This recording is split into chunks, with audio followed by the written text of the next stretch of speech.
This is actually the one speed build where I had finished it and I felt like I just made a huge mistake. A mistake that I might not actually be able to fix in some sort of an editing episode somewhere down the road. Now, before I get into that, I just want to say welcome to my channel. If you're new here, my name is Michael, and I want to welcome you to Sovereign Gaming in Life Sims, the YouTube channel where I build worlds, lots, and share my thoughts on video games in the life simulation gaming space. Now, I'm not going to open up with a teaser like that and not actually fully explain myself here. So you see, the name of the game in today's speed build, as you'll see right before your very eyes, is that I want to put in another high-rise tower in the Midtown neighborhood. And today's speed build is all about doing just that.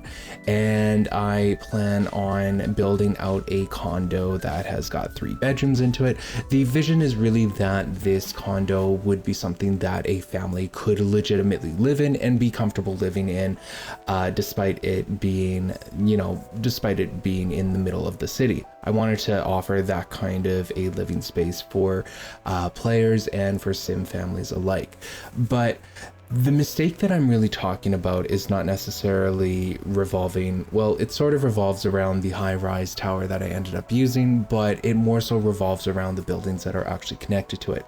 So you'll see in the beginning of this of today's episode, I would have placed the tower down and I would have outlined it, and then I would have built up the structures attached to it, quote unquote, attached to it, I should say, before actually placing down the tower. Now, the reason for that, for those of you that are familiar with the Sims 3 game mechanics, is that once you place down these late night shell towers or these late night shell buildings, you can't you can undo them, but you can't delete them. So I can't change my mind halfway through and then try to delete the shell. I'd actually have to click the undo button a bunch of times. And, just as a sidebar, I am very surprised as to how far that undo button goes, because I have I have tested its limits and it goes pretty far back for your actions and all that. Anyways, I'm getting ahead of myself here. So the mistake here was really building out these mid-rise structures and then just kind of being okay with one of them, and then placing down the late night shell tower and building out the entire building from there. So the problem here with today's episode, and it's something that I'm probably going to gripe on for the rest of the episode here, so I do apologize for that, but the problem is that the mid-rise structure attached to the building that faces north, like into the boulevard there, it just doesn't look right to me. I experimented a little bit with the colors and I'm not too sure if it's the colors anymore, and I placed the Roaring Heights skyscraper objects on top of it just to give it, again, that boost of height. So that's kind of where my mistake is lying there, and the reason why it is such a detrimental mistake, and you'll see by the end of the episode, like I'm still not happy with it upon recording this episode and everything.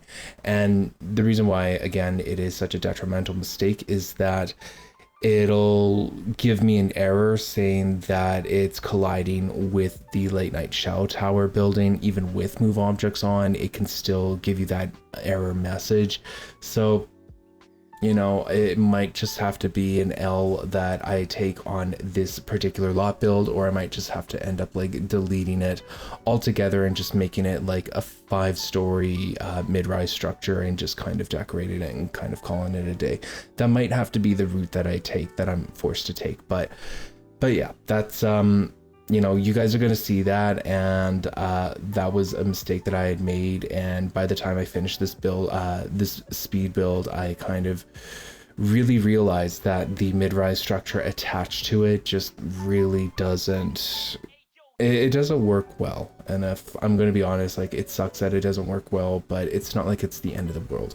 I can always just delete those skyscraper, the Roaring Heights skyscraper objects, and then just change the form just a tiny bit, with the rest of the structure. Like, it's still salvageable is really what I'm trying to say here. But that's enough about me griping about the mid-rise structure. I am trying to achieve a couple of things within this lot build. Essentially, I envisioned that this particular lot was something that was redeveloped by some sort of a developer that specializes in high-rise residential living. And so I really envisioned that this would incorporate several elements to it. One being the mid-rise structure attached to the late night shell tower, the other being a series of townhomes that are also attached to the late night shell tower as well. And just with the way that the Sims 3 game mechanics work, the townhouses themselves aren't technically attached to the late night tower, but they sort of are at the same time. So that was really the vision that I had going forward with this. And I also wanted to give it drive down garages as well, just because I was feeling very confident from the townhouse build that I did back in Blue Water Village. And so I wanted to incorporate that here. As a side note, or maybe a note to myself, I might actually edit some of the Bridgeview Tower episodes again, and actually try and do drive down garages there too, because I could put like a basketball court on top of them. Anyways, I'm kind of getting ahead of myself there. In the beginning of the episode, you would have also seen me place the subway station object from Late Night as well. Well, you see, the way that I envision the subway stations actually working is that the station platforms would be underground the street between this lot and the gas district, because across the street is a station entrance from the gas district. So what I've done is I've actually edited the lots in game, and I've just like renamed the subway stations to be like platform 1 or platform 2. The station itself is called the gas station district, but platform 1 or platform 2 will get you on either side of the streets there. So I tried to make the naming scheme make sense there, and I've done in-game testing on that, and it works wonderfully for my game at least. So that's something that I am going to continue to do going forward. But yeah, with this lot, I wanted it to essentially be a very dense structure with the late night tower shell, along with the townhouses and also the mid-rise structure too. So I really tried to incorporate pretty much all of the forms of building that I had talked about a few episodes back. I think I talked about it in All Stars and Cowboys, where I was really explaining how I considered like a mid-rise structure to be anything above like 6 floors, and a high-rise to be anything above like 12 stories tall, for the context of Sim City. And then we've got low-rise structures that are like up to 5 floors. So, you know, we've got literally a mix of all of those kinds of structures within this one lot. And that's why I think that this lot was something that I was super excited for, because I was really able to taper down the height in a way I feel like makes sense. And these kind of projects, like tower projects, are usually attached to some sort of a mid-rise podium. And, you know, sometimes there's also like a townhouse element attached to it as well. So I was really able to achieve all of those things within this single lot here, and I really like the way that the form all turned out. It's just the mid-rise structure that I have huge issues with by the end of the episode, and I'm sure that you guys are gonna have issues with it too, because I am guiding you to maybe agreeing with me. I don't know, you guys are gonna have to leave your comments below on that one there. The jury's out on that one for now. But yeah, that one is you know, the mid-rise structure is going to be something that I'll likely have to rework, but I'm also yeah, that's just something that I might have to rework. You see, the thing with the mid-rise structure is that I really like the way that the Roaring Heights skyscraper objects kind of match the Roaring Heights skyscraper object from the lot just east of this, which was the grocery build, the Midtown grocery build that I did way back when.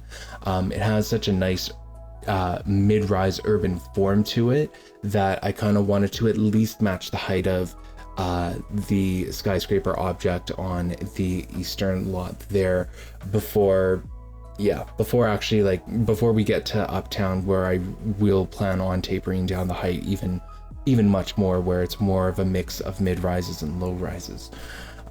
So yeah, that was something that I really wanted to keep with this going forward, is just keeping that skyscraper object just to kind of match the lot just right next to it. And it also helps to make it really helps to make the urban core feel really dense, really congested, and really almost claustrophobic, almost crowded. And that's something that I really wanted to convey in the downtown core neighborhoods, is that you are indeed living in a denser neighborhood. Like, it isn't as spacious as living out in the suburbs and stuff. And so that's going to appeal to certain players, and it's also, you know, going to not appeal to certain players as well.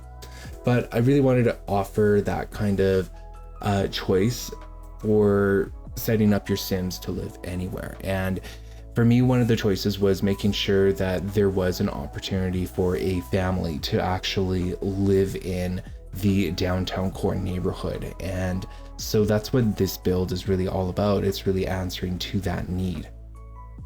Now, this, even though this is a 3-bedroom condo build, it isn't something that's a penthouse. So that was something that I was really trying to strike a balance between towards the end of the episode when we get to the interior decorating. And that is just like balancing it between like whether it has, balancing it with luxurious features versus features that I would expect in a standard 3-bedroom condo. I hope that is making sense there. And I know that, you know, a lot of developers these days just like throw the term luxury around like it's candy, and it doesn't really mean anything these days. And this is something where I try to avoid that kind of I try to avoid that, and I try to make it something that felt realistic, yet, you know, yet middle class at the same time. So that was really where I was going, and that's kind of where the amenities come into play as well. So the sloped garages are really great. I love the look of sloped garages. I probably have developed an addiction to them since developing out the Blue Water Village townhouses. But the problem with them is that they have to sit on top of a foundation. That's the first problem. The second problem with them is that with this map that I'm playing with, they tend to flood pretty easily. So I have to be very careful about how deep the ground goes. And in this particular case, like, this wasn't a big deal because I wasn't going to use the space for actual gameplay. That's not the intention. I was really making the slope driveway here just to give the illusion that Sims would be driving their cars down into the underground parking garages, which I do get to building a little later on during the episode. And I was, you know, the plan is just to like drop a couple of hidden markers in there just to black them out and just to keep it moving. So yeah, that wasn't really a huge deal there, but the like in terms of the flooding and whatnot, like I didn't really have to take into like ceiling heights into consideration when doing this. But the other factor when it comes to building these slope garages, like I mentioned earlier, is that you have to place a foundation on top of them, and that's kind of where it forces my hand as a builder to have to build something on top of it. And that's really where I try to build like an amenities building on top of it. And that might be where I actually did enjoy the way that the amenities building turned out. It looked nice. It does, like, I will admit, like, it is a bit of a stretch in terms of like what I've seen out there already. Like, I don't think it's the most realistic interpretation of an amenities floor or an amenities building. And I ended up deciding to go with an amenities building as opposed to an amenities floor because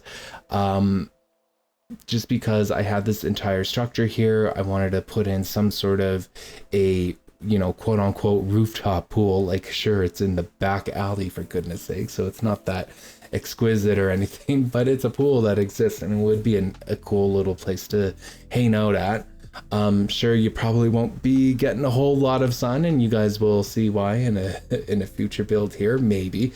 But it is certainly something that I did, and I ended up making the choice of building out a full-on amenities building as opposed to inserting different amenities into the floors of the high-rise building as well. So that's kind of that was the direction that I decided to take with that, just so that I was able to fit in, you know, an infinity pool that's on the rooftop, and so that I was able to fit in like a fitness center and all that too. I really liked the form and the scale that the townhouses ended up being. And the thing with the townhouses is that they're not as wide as the Blue Water Village townhouses, but they also have an extra floor to them. So they're narrower and taller, which I feel is something that will help to differentiate the townhouse builds that I do within the inner city neighborhoods from what you would get in Blue Water Village. And I really like the way that the townhouses ended up turning out. They take a more modern, architectural style to them, which I felt suited the lot.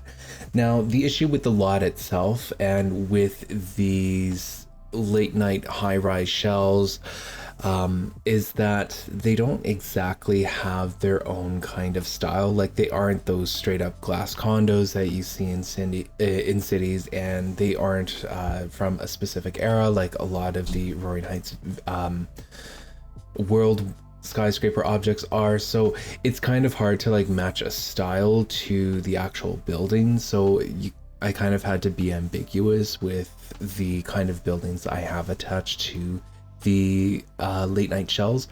But that's something that I knew going into this project that would be an issue anyways. So I just had to kind of move on from there. But yeah, the townhouses are certainly something that take on a different style. I love that they're narrower and taller than the Blue Water Village ones. And I also decided not to make any of the townhouses livable, and that includes for NPCs as well. I decided that it was best, it was in the player's best interest that I, don't build out like a quote unquote fake atrium that's a really marked public as a public room in order to make the door give me the option of it being an NPC door. Like, to me, I just felt like it would draw too much attention to areas on the ground floor, whereas the majority of the player's time is going to actually be spent in the high-rise late night shell anyways. So in the name of playability, I decided not to do that.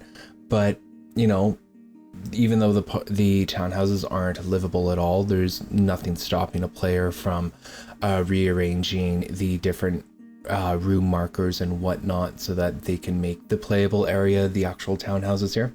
So, that's really up to the player if they decide to do that. But I do fully build out a 3-bedroom condo here that is just sitting there waiting for them to play in. So, there is that. But yeah, the townhouses were really nice. And I think that if this lot wasn't being built out as a high-rise 3-bedroom condo, that the townhouses would definitely be really nice to fully build out and to furnish and to make available for players to live in.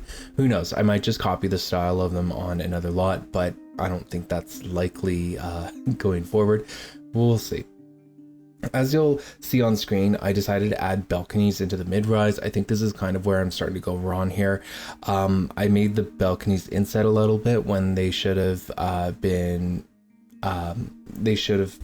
over the street a little more. I do end up fixing that by the end of the episode, but if you're just kind of cringing at how the balconies are looking on the mid-rise, well, I'm cringing with you watching this, and I didn't like it when I was even building it, and I just knew that I needed to do it just to see and just to wait to see if I get any more inspiration. Well, I did and I didn't. I used reference photos for the mid-rise structure. It's just that it's the limitations of The Sims 3, which is something I feel like I'm blaming too much. This might be the limitation of the player, actually.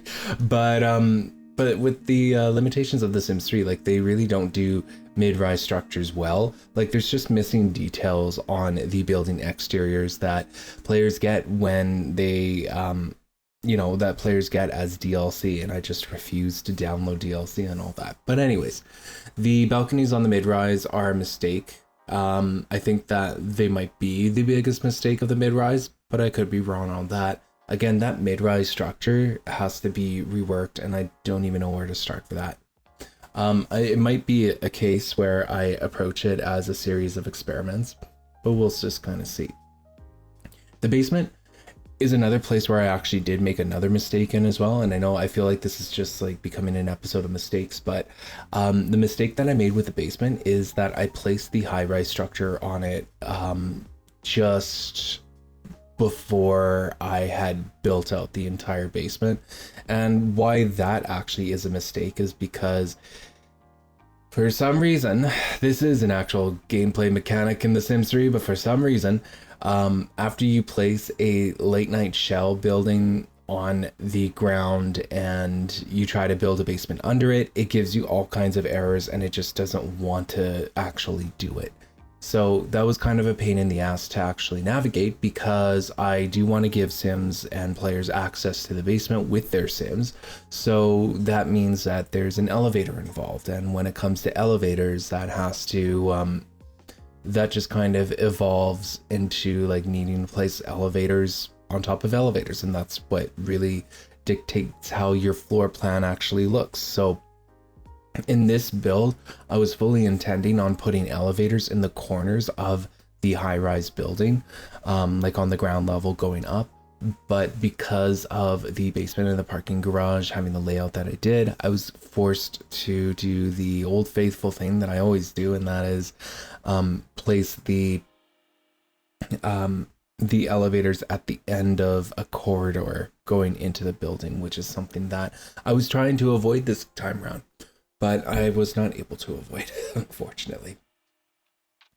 There's also like an issue with the hedges that I was using, that you'll see me use with the townhouse build and also with the amenity structure as well. And the issue with those hedges is that they're not recolorable, which is just such horseshit. Like, out of all the things not to be recolorable, this is the one hedge that is not recolorable, and that just...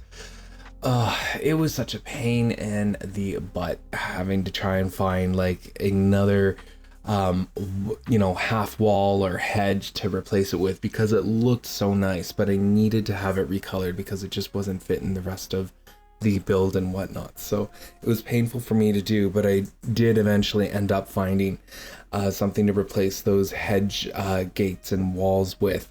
The gates I actually did end up keeping. I believe that they came with Roaring Heights, which again is a world that came with a whole smattering of objects that I continue to use to the point where I'm sure that you guys are sick of it, like from the skyscraper objects and onwards.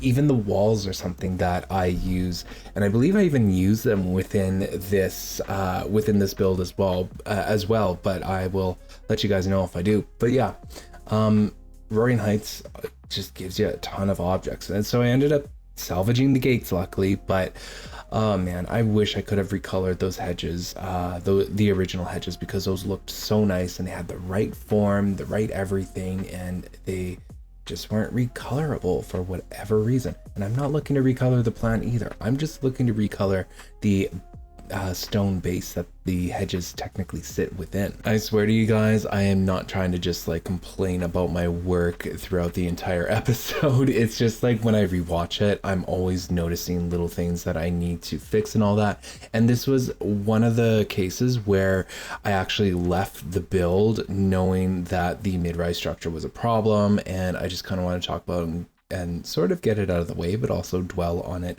probably more than I should. But I do actually stand by this build, believe it or not. I think that the inside layout of it for the 3-bedroom condo is actually quite great. The townhouse, the attached townhouses also turned out well. The amenity structure turned out beautiful, and I think it actually kind of gives a fake sort of urban resort sort of feel to it. So there's a lot of stuff that actually goes right in this episode. It's just that I'm focusing too much on like what went wrong with it. But yeah, I swear to you guys, the inside decor and the layout of the 3-bedroom condo is actually fantastic and one of my favorites that I've actually worked with. Speaking of layouts, I've already kind of mentioned the elevators before, but I just wanted to reiterate that the elevators really dictate the layout that you get with the floor plate that you are given with the late night shells, or any shell building really. Your elevators are going to dictate like what you can do with your space. And that's just the nature of the game here. It might actually be the nature of real life in some instances. But the elevators here really kind of dictated the layout. And I know that I've got like another tower build coming out, another like condo tower build coming out, and I have to be very careful with the elevators on that. But this is just like a case where I made a mistake with the basement, and then I was forced to put in the elevators in a very specific spot. You're also gonna see me jump ahead and do a little bit of the floor layout for the actual condo unit itself. And that's just so that that's just because I was working with the elevators and I just needed to see how much space I really needed and all that. Speaking of which, like, this particular late night shell is actually my favorite out of all of them. And the reason why is because it has such an easy floor plate to actually work with. You not only get like a perfectly square floor plate on all levels that don't change the amount of squares as you go up to the higher ones, like some of the ones I've worked on do. It stays the same, so you get the same amount of space on each floor, but you also get multiple floors to actually work with. And in this case, it gives me 3 floors to work with.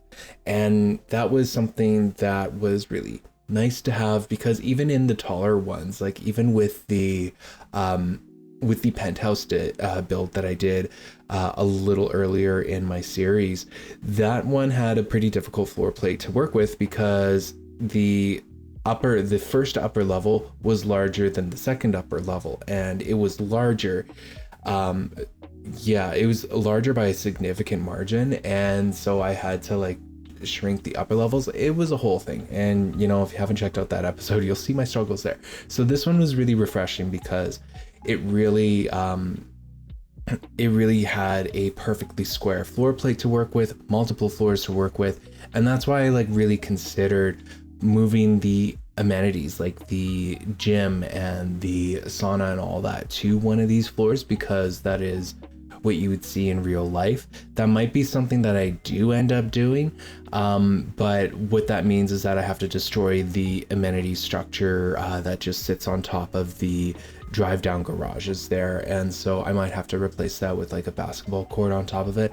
I'm not too sure on how I feel about all of that, and I know that I would lose the pool as well, because placing a rooftop pool is pretty, I don't want to say like hard to do, but when you zoom out, like the late night structure shell actually covers it, so it like makes it not make any sense unless you have an indoor pool. But yeah, and I don't really want to give this spot an indoor pool as well. But yeah, let me know what you guys have to think about moving the amenities to one of these floors within the tower. I think it might actually make a lot of sense from a gameplay perspective, because the player is going to be spending a lot of time in the late night shell structure itself. But yeah, and you know, keeping the amenities within the amenity structure might divide their attention too much. But yeah, what do you guys have to think on that? Should I move it into one of the floors here, or should I just kind of keep it as it is? Comment below with your suggestion. So yeah, moving on, like I mentioned earlier, I did the condo layout a little bit, just to, you know, see how it all relates to the elevators, because the elevators were in a place where I really didn't want to have to deal with the elevators being at one of the edges of the walls as opposed to a corner. And yeah, this condo had to like really relate. I really had to build it out to see how it would relate to the actual to the elevator itself. And the thing is that like on the actual playable level that the player gets, their, you know, quote unquote neighbor has a really small unit, so maybe they have like a 1-bedroom or a bachelor condo or whatever. But yeah, for this 3-bedroom one, I really wanted to prioritize like giving a decent amount of space within within a high-rise structure like this, so that players, you know, they don't feel claustrophobic, but at the same time they're still living very densely. And so yeah, I decided to like really prioritize the floor plan as opposed to like prioritizing giving every unit a realistic living space to actually work with. And I know that, you know, there would likely be a lot more units on each of the floors here, but just given the space that I've got, I just had to work with what I was given here. And besides, like, I gave public hallways and a bunch of units to all of the other floors as well, so it's not like you're short on any neighbors or anything of the sort. And yeah, each of these have got like NPC doors assigned to them, so it's not like neighbors don't spawn or anything, because they absolutely do for this kind of a unit. And I have play tested it and all that, like I do with all of my builds. I play test them to make sure that your Sims can actually access everything within you know, within a decent amount of time, first and foremost, but also just to see how the game actually populates it and whatnot. So yeah, the condo layout that I build out in the beginning is really just something that I wanted to set up to see how it relates to the elevator. And even though I don't give a lot of public space on that particular floor, I decided that, you know, in the name of good gameplay, I'll just kind of sacrifice that little bit of realism just so that players have a better space to actually live in and work with when playing this particular lot. Let's move on now a little bit to talk about the garage. The underground parking garage is very basic. There's nothing really new with the parking garage except that I only gave the players 2 parking spots. I feel like that is sort of reflective of realistic condo builds. Like if you got like a 2-bedroom or a 3-bedroom in a tower like this, you might only get like 2 parking spots or maybe even 1. I know that parking's like a huge issue with high-rise structures and whatnot. So, you know, in this case, I decided to give the players only 2 parking spots, which I feel is, you know, pretty fair and a good compromise, especially taking into consideration that for the penthouse build that I did, I gave the player 3 parking spots. So that's kind of my logic with that, is that if the penthouse has got 3, then this one has got to have only 2 parking spots to work with. Outside of that, the parking garage is very basic. I made it dimly lit. I put in a place for the bikes. I put in a place for the garbage, for garbage dumpsters, and I might actually go back and like put in some more garbage cans and whatnot there, just like the recyclables and all that, because I kind of forgot to do that. But the only thing that is kind of unique to this is that I just like continued that illusion of having those drive down garages that connect into this particular underground infrastructure. So I just kind of laid out the parquet garage to just kind of feed into that illusion as well. And I even like painted the walls like an exact black, just to kind of give that illusion of there being a tunnel, or like a tunnel that like leads into the ramp up and all that. It's all in the name of illusion. So yeah, that was really it on the parkade. As for the mid-rise structure, I did want it to be darker, and I really don't think it's the color scheme that is the issue. I honestly think that it's the form and it's the way that the buildable floors meet the Roaring Heights structure object, the Roaring Heights skyscraper object. I don't know what to call those things, you guys. But like, it's like I've either picked the wrong skyscraper object, or I have just completely screwed up the mid-rise form on the buildable floors. So that's really like where my head is at right now, watching this episode and recording the audio and all of that. And I don't think it's the color, if I'm going to be honest with you guys. I think it is more so the form and the actual structure itself. It's just like the windows don't align with the rest of the structure, and it just feels like there's too much of a blank space in between the 2 skyscraper Roaring Heights objects there.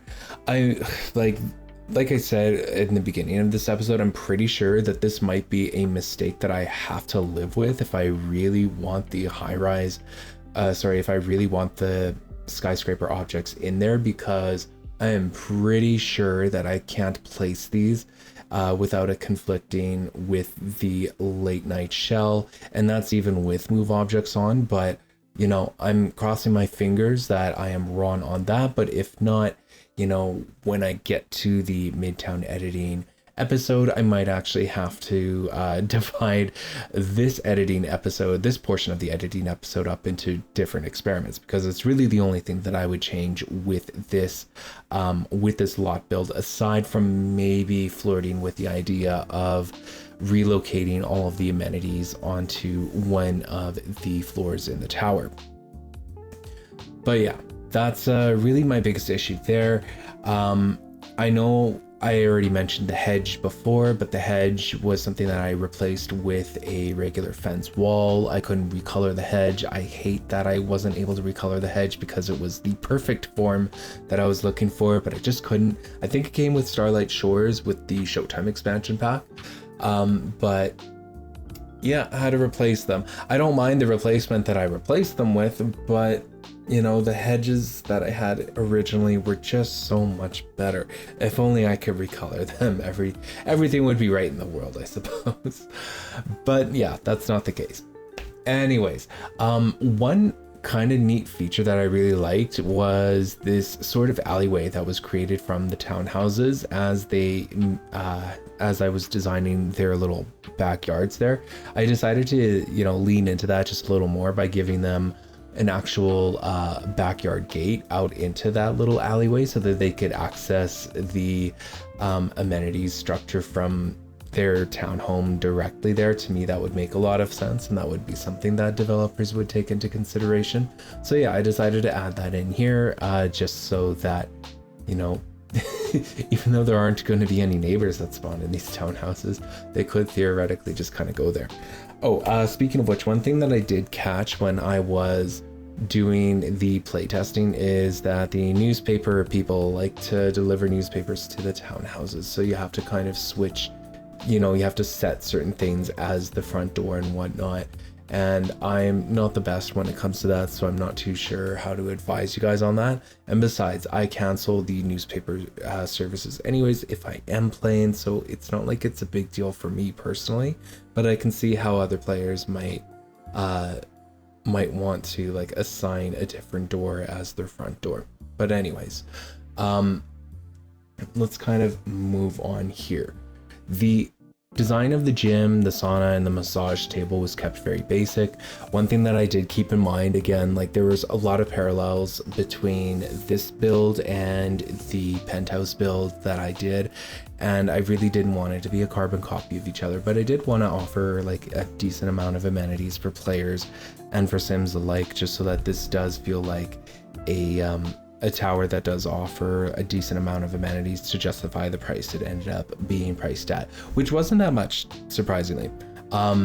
It was only, if I remember correctly, it was only like 70,000 simoleons, which is more than, it's more than the single family home in Bridgeview, which was an important criteria, but it's also less than one of the Blue Water Village townhouses, which makes a lot of sense because you get a lot more space in Blue Water with one of the Blue Water Village townhouses. So for me, the pricing of this place makes a lot of sense. I believe it was only 70,000 simoleons.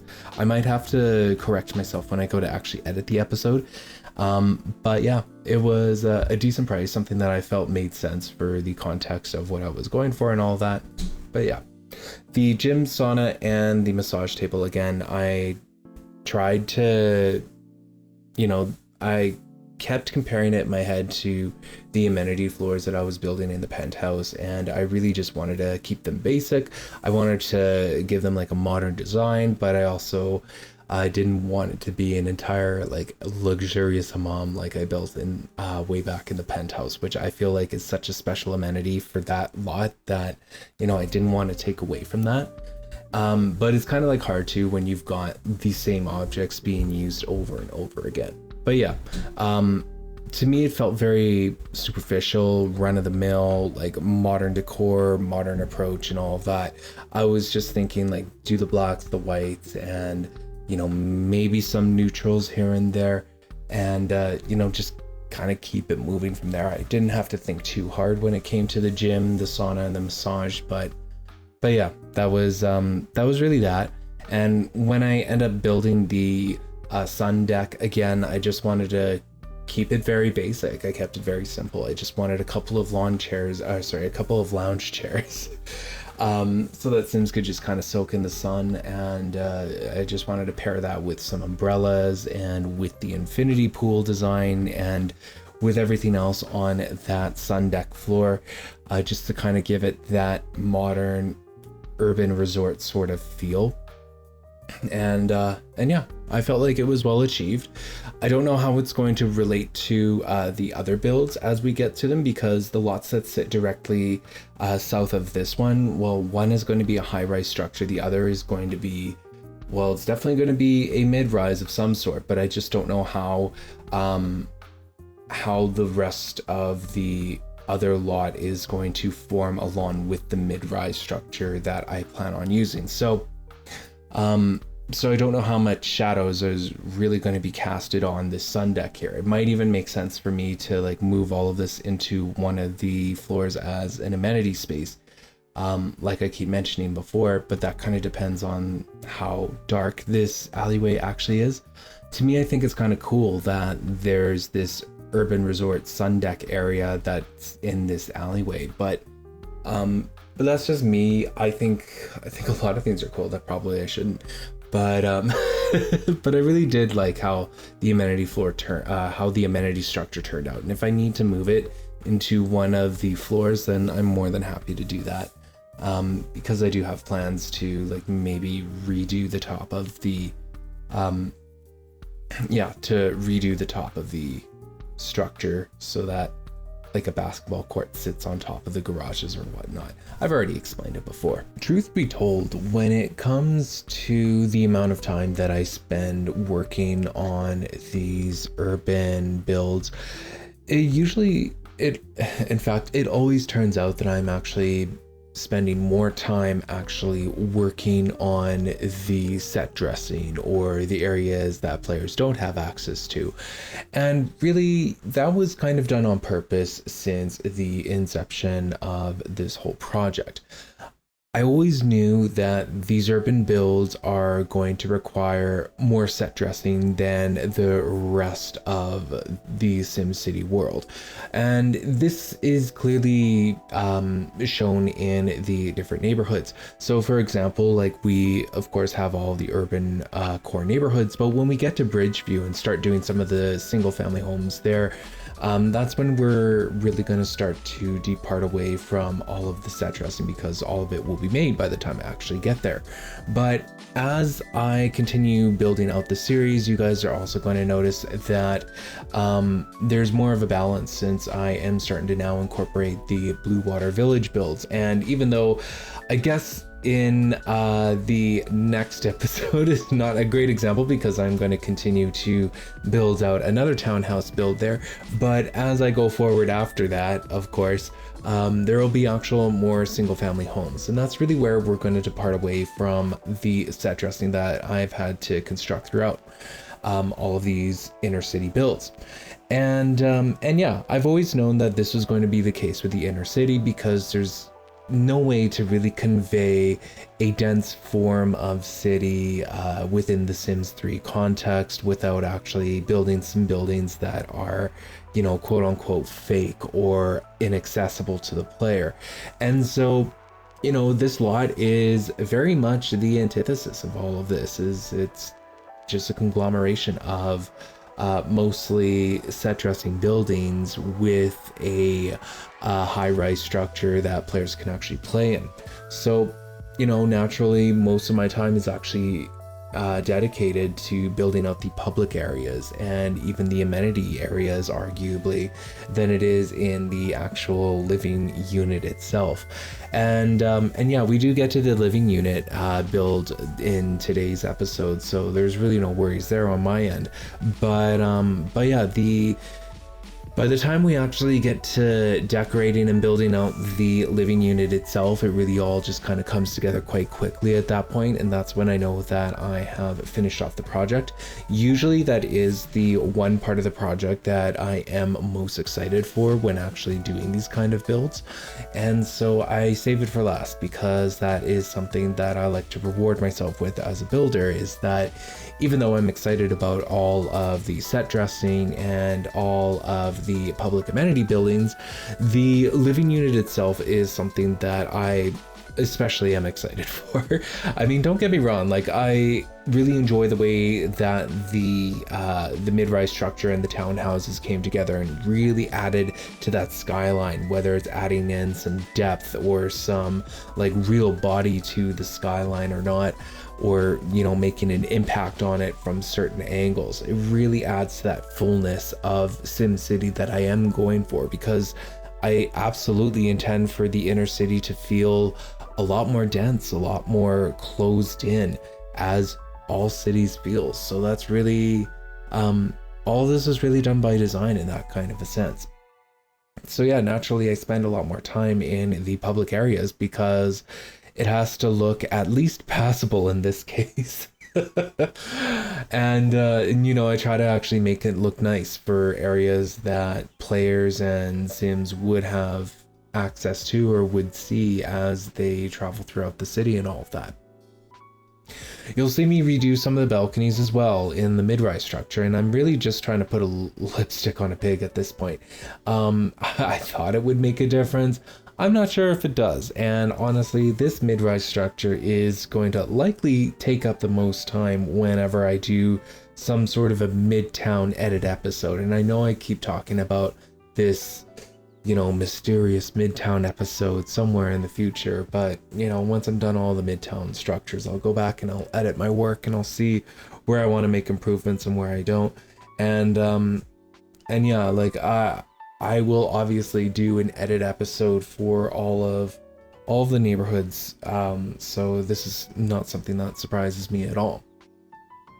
One thing that The Sims 3 really doesn't do well is it doesn't do half walls really well, and you can create these half walls just using cheats like the constrained floor elevation false cheats to create like these half wall ceilings or these sub levels.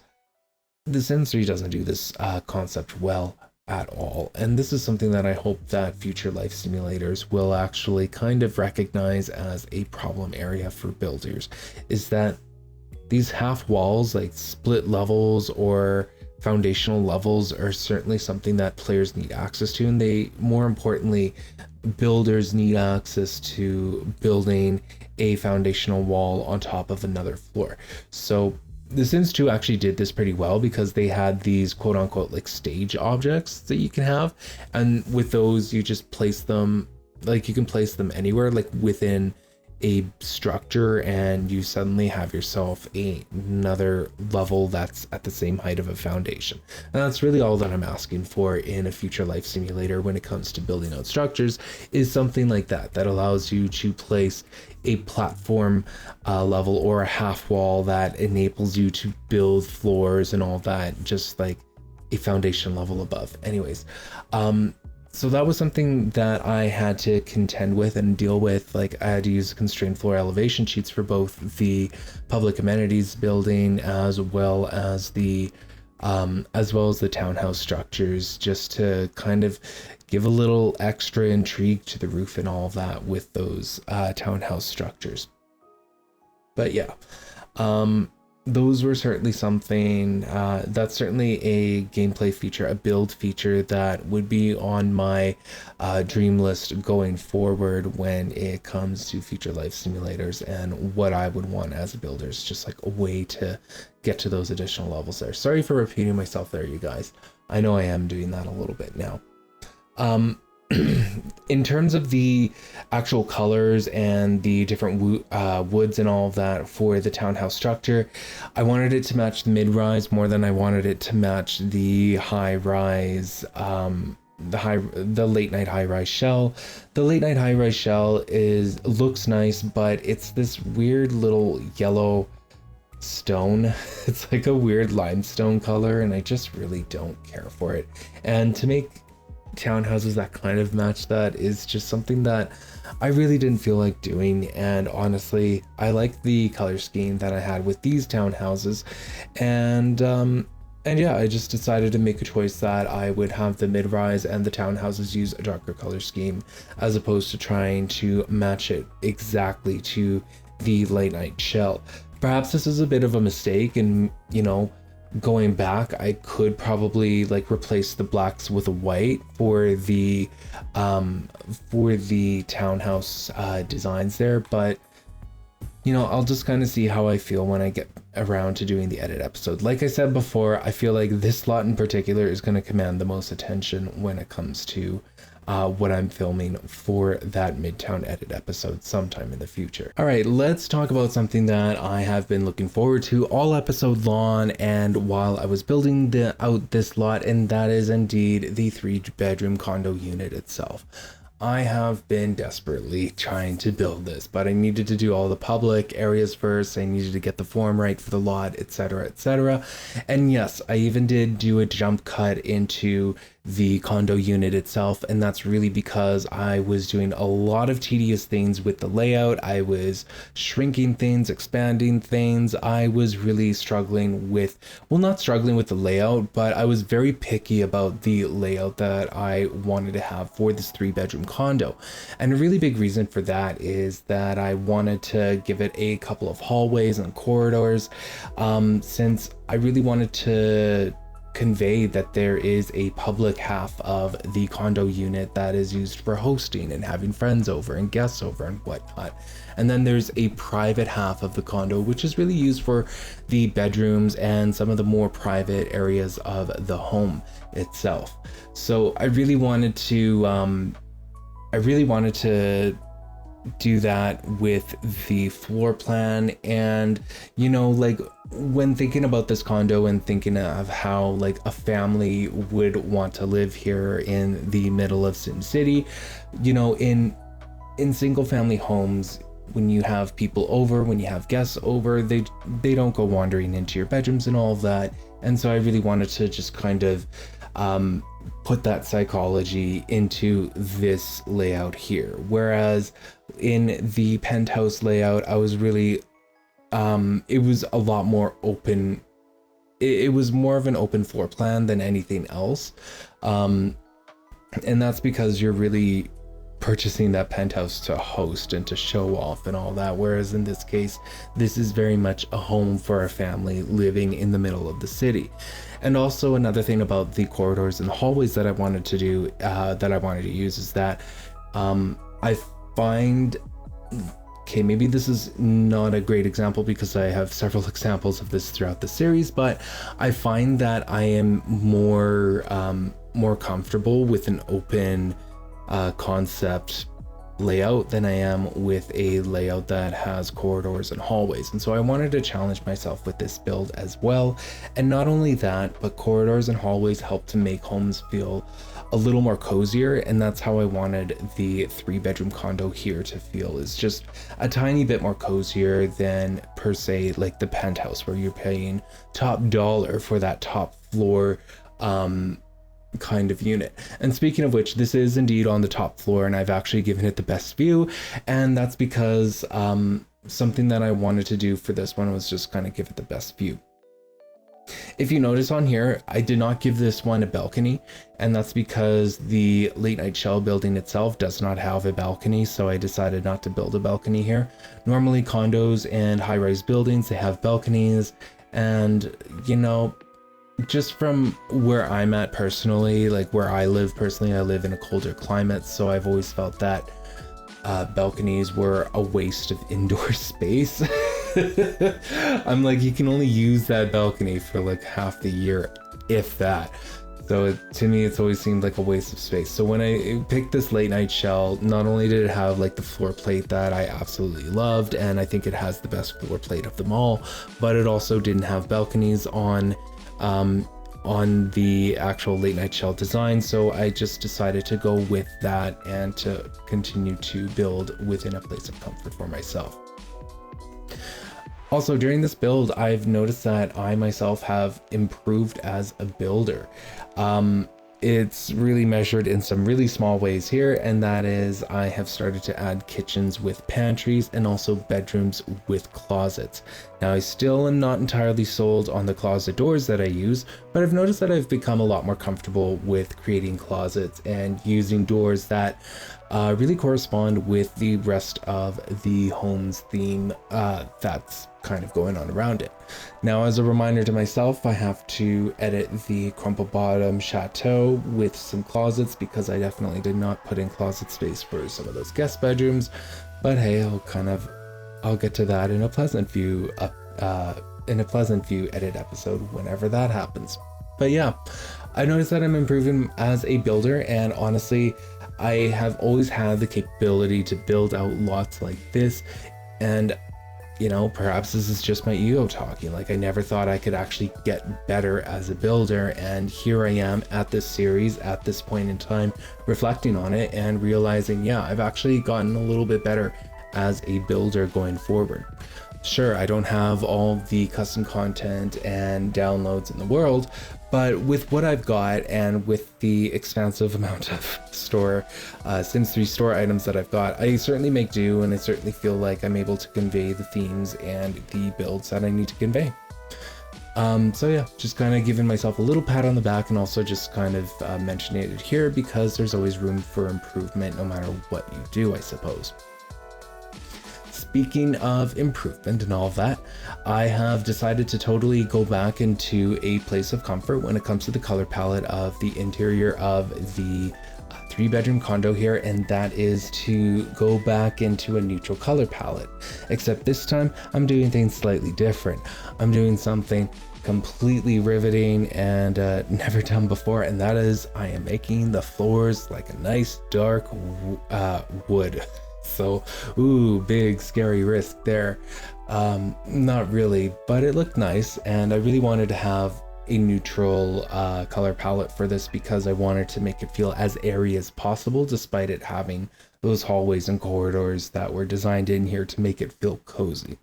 So I kind of juxtaposed the floor plan with the color palette in that kind of a sense, and the darker floors I feel help to give it a little more dimension into the unit itself. And I really, really like the darker wood floors that I ended up using. Another thing as well, like with this 3-bedroom condo design, and I guess with any high-rise building, and this is something that I really realized during this build, is that the views do half the work for me in terms of having to place wall deco. So I definitely, when I was placing the the floor to ceiling windows, I definitely kept that in mind, and I purposely put this unit on the best view is for the player's sake, most importantly, but also because these windows honestly are the best wall deco money can buy, and this is what Sims and people buy these high-rise buildings for, is for the views. So it's like, I better have those windows on here for those views. Especially in the kitchen and the living room, those two rooms have the best views of the entire unit, which is exactly what you want. You want those best views in the places that you host in, and yeah, really happy for that. I even did add in like a small area for pets to eat in the kitchen, but I did forget a pet bed completely, so it's not entirely pet friendly per se, but when I get around to doing like a Midtown edit episode, I'll definitely keep that in mind, that I need to get some sort of a pet bed placed within the unit itself, so that it is at least a unit, an inner city unit that can cater to a full family, including a pet. To save space, I decided to combine the kitchen and the dining room together, so I have just decided to give them an oversized island along with the dining table, and luckily there was enough room for all of that to fit very comfortably here. Again, this particular late night shell has a great floor plate in that all of the buildable floors are of equal squares, but it's still kind of small here and there, and this was kind of one of those challenges where I found that the floor plate was small, and I absolutely wanted to give this particular floor like at least one neighbor that they would have to essentially tolerate, I guess. Again, this is not a penthouse. This is a 3-bedroom unit on a floor of the condo, and I guess it's just like one of those cases where EA didn't make the late night show like realistic in terms of how many units one could fit on here, because I think that in real life, a 3-bedroom unit would certainly be able to fit on a single floor, first and foremost, but that they would have more than just one neighbor. In this case, I had to scale it down and just give them the one neighbor, and I absolutely wanted to make sure that was the case because this isn't a penthouse. I would happily give an entire floor to a penthouse if this was a penthouse build, and this was absolutely not a penthouse build, so I just kind of made do with what I could. I tried to make the NPC unit as spacious as I possibly could, like somewhat realistic. I mentioned it earlier in the episode that I envisioned that it would be more like a bachelor unit than anything else, and so I didn't want to like give them an embarrassingly like small closet as in a unit space for them to like live in. To me, that just seemed a little too far removed from reality. Anyways, let's move on to some of the bathroom designs here. Something that I am going to continue to use throughout is this, like it's a white, I think they call it a subway brick wall in terms of the brick pattern that's used. It's something that is trending right now. I'm not too sure if that's going to remain the trend in the future. Like it feels more like a fad to me.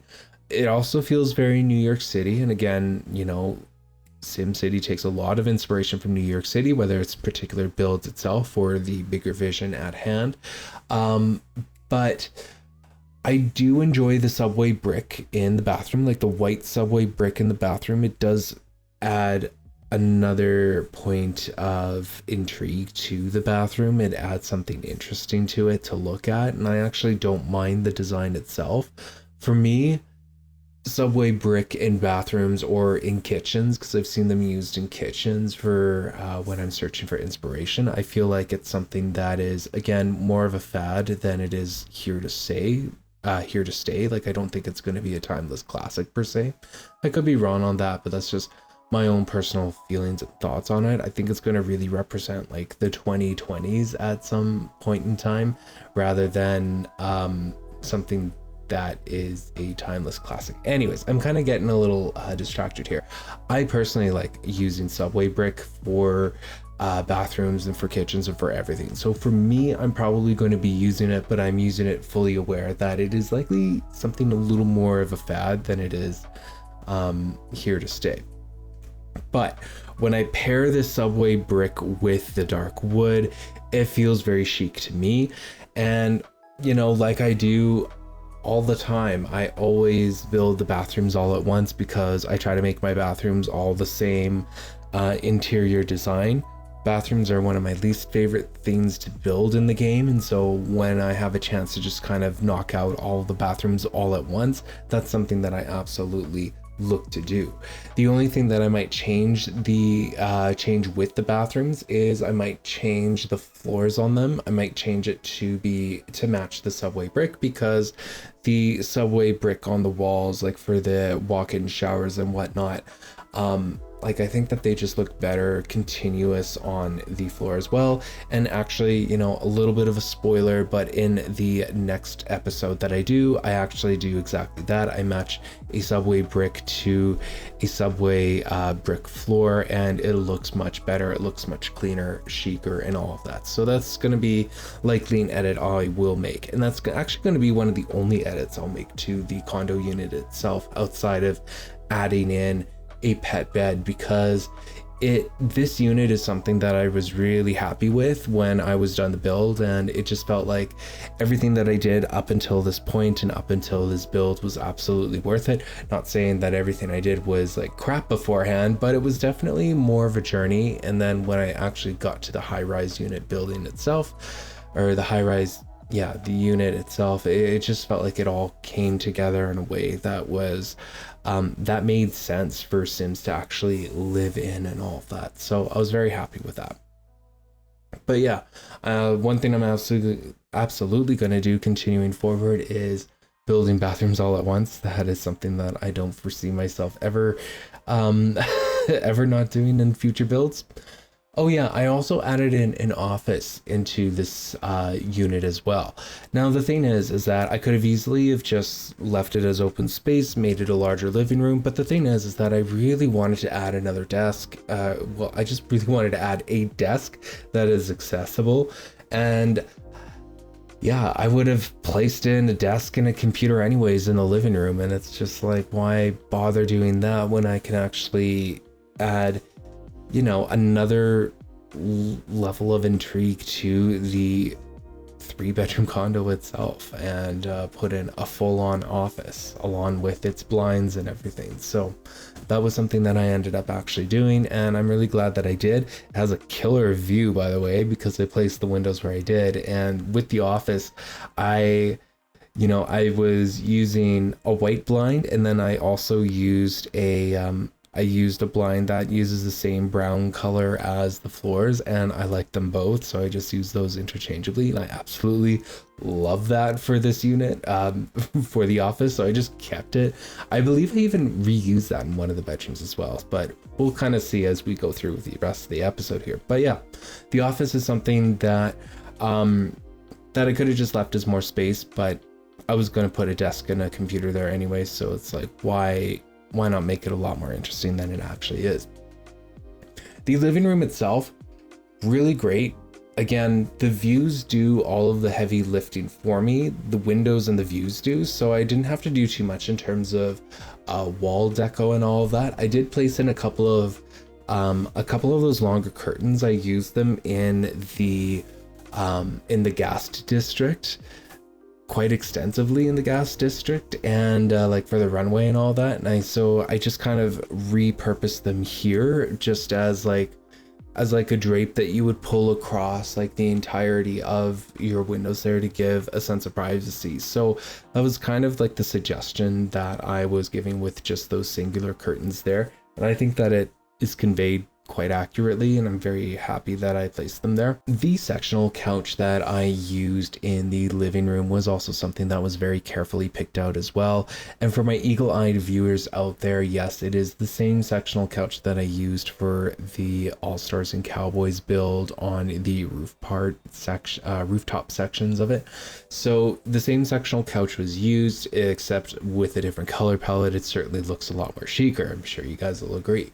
But the reason why I decided to reuse it is because all of the other sectional couches felt a lot more blockier, and I needed something that had more space like underneath and felt a lot more airy, as even though this is a 3-bedroom condo that's got a pretty decent footprint to it itself, the living room itself was something that is still very kind of like, it's still small in terms of player standards there. So I really wanted something to at least allow just a tiny bit more light in the room as well. And unfortunately, like, a choice that I had to make was I had to put the sectional couch right up against the glass walls, and that's unfortunate just because I can't put a TV on those glass walls, and so that just kind of left me with that choice that I had to end up making. Again, along with everything else in the condo unit itself, it's all very neutral with that wood pattern on with that dark wood floor, and that really helps again to add a little bit of dimension into the room. And it also helps me in a way to use a neutral palette a lot more surgically than what I've been doing in the past, which is I've usually used lighter floors, but a darker floor makes all of the difference. Again, you know, another riveting design choice for myself here, but it does make a difference. Anyways, I decided to put in more like white carpets, and also like the coffee table that I placed uses the same color code as the floors as well. So it all kind of ties in together and it helps to ground it. I really love the way that the living room turned out. Even the little bit of art was something that I found was very very understated, and something that really adds a level of luxury without overdoing it and making it feel more like a penthouse. So I'm very happy with the way that it all turned out. The master bedroom was, it's pretty basic in terms of master bedrooms and all that. I really do have a formula with that. I have a walk-in closet. There's an ensuite bathroom with a dual sink, and of course like a walk-in shower. The master bedroom itself is very minimal. The views do the work for me. In this case, the views are of Uptown and of the bridge, and once Uptown gets built, my goodness, those views are going to absolutely be killer here. But the master bedroom itself was something that was very, I don't want to call it basic, but it is basic. It followed a formula, and it's a formula that I'm sticking to, and I didn't really have to give it too much personality. And that's something that this condo unit really lacks, is a whole lot of personality. Well, until we get to the other bedrooms. You see, every bedroom gets a view of the city. They get a city view. If not, they get like an ocean or even a mountain view sometimes. And that's something that was really nice about this particular unit and about the placement of this unit, is that every bedroom is getting a view. And yeah, the lack of personality in this room, which is the trade-off for having a neutral palette, in my opinion, at least. Yeah, the lack of personality is kind of made up for in the second and third bedroom. For example, like for the second bedroom, I decided to make it sort of like a teen room with that's like really into science and all that. So I put in some more of those science fiction elements to it. Again, it's very like lightly suggested in here that this should be a room designated for a teenager. And then in the third bedroom, I made it into a nursery so that players that are just like moving a family into this condo unit, which is priced at like 70,000 simoleons. So it's very well within reach for dual income sims that want to move into the inner city and all that.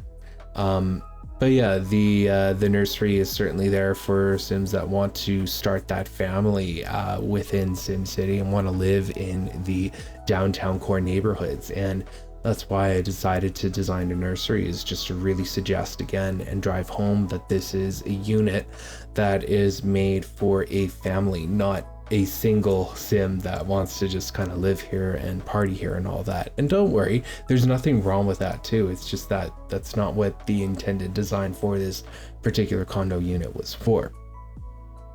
Also, I added an in-suite laundry.